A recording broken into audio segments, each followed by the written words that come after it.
Hello students.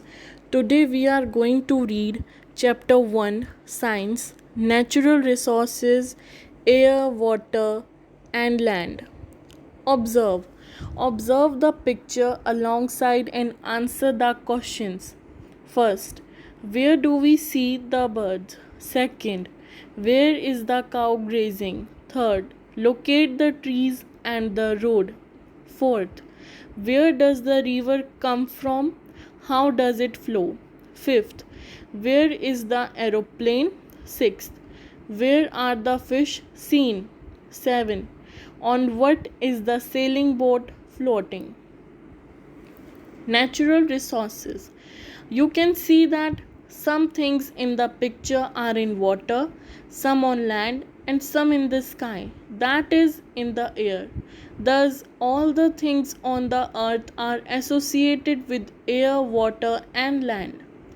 Air, water, and land are called the Earth's atmosphere, hydrosphere, and lithosphere, respectively.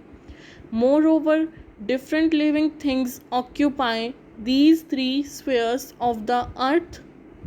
These living things and the parts of the lithosphere, hydrosphere, and atmosphere which they occupy are together called the biosphere. These spheres have formed on the earth naturally. We have learnt all this in previous standards. The atmosphere is the layer of air that surrounds the earth. The surface of the earth comprises water and land, that is, the hydrosphere and lithosphere. Of these, the hydrosphere occupies a much larger part than the lithosphere. Figure 1.2 shows the proportion of land and water on the earth's surface.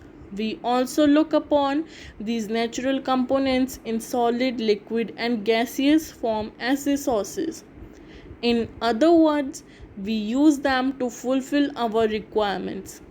Let us now study all these three components in detail.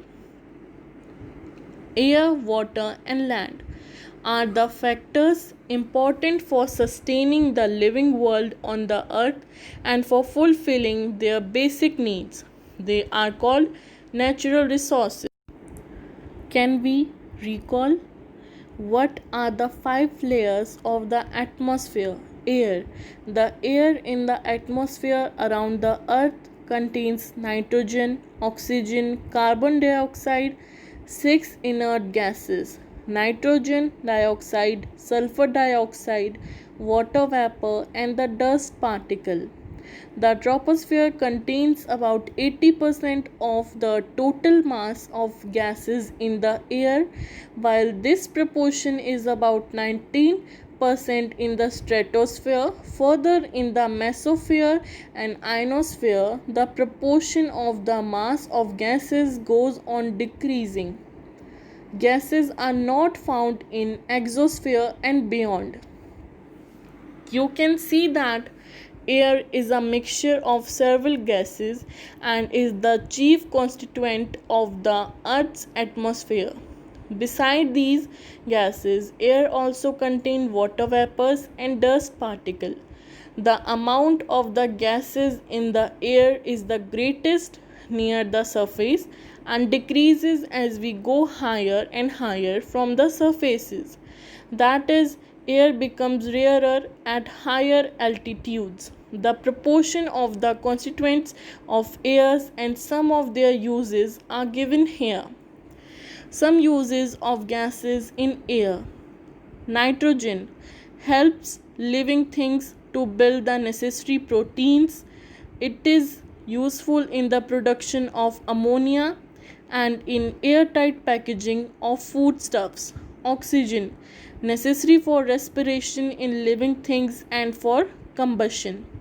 Carbon dioxide, plant uses it for producing their food, used in fire extinguisher. Argon used in electric bulbs. Helium used for obtaining low temperature and also for generating lights in airships. Neon used in decorative lights and for street lighting. krypton, used in fluorescent tubes, xenon, used in flash photography. Always remember, the living world on the earth is sustained due to the balance between various gases and other constituents of air. The atmosphere is a very important filter. It allows the light and the heat of sun to reach the earth, which is necessary for life, but it prevents the harmful elements from reaching the earth. It is in the atmosphere that fog, clouds, snow, and rain are produced.